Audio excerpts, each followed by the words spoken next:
Bonjour, j'espère que vous allez bien.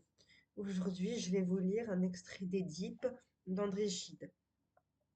Le seul mot de passe, c'est l'homme. Dans Édipe, représenté par la compagnie Georges Pittoeff en février 1932, Gide suit pas à pas Sophocle, avec beaucoup moins de complications que Cocteau dans sa machine infernale. Il se contente d'user de quelques anachronismes.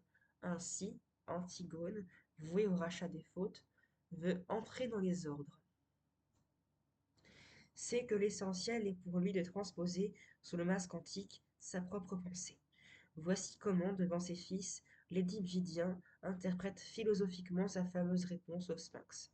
Polynice, dans un orgueil tout nietzschéen, vient de lancer «Je crois moins volontiers aux dieux qu'aux héros».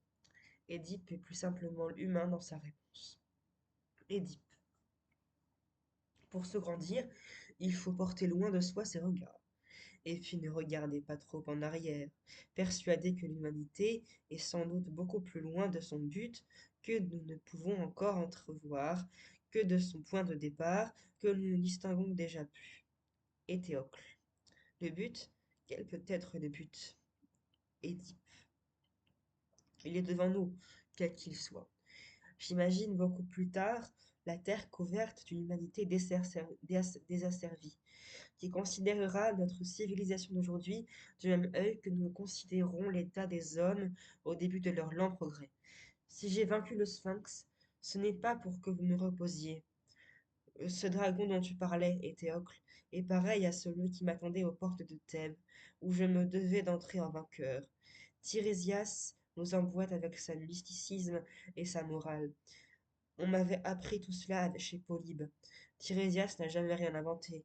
Il ne saurait approuver ceux qui cherchent et qui inventent.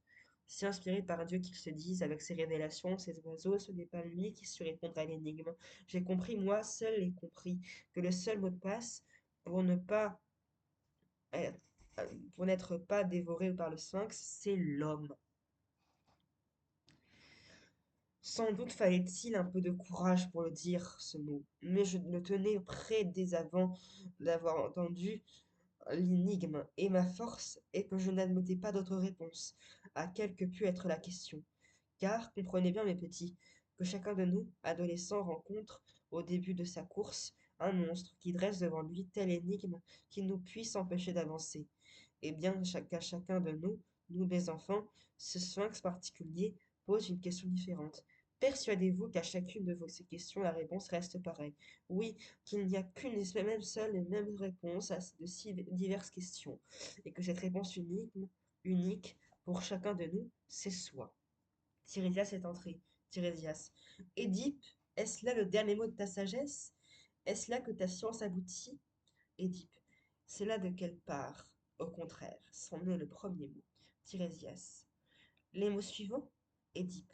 Mes fils seront à les chercher.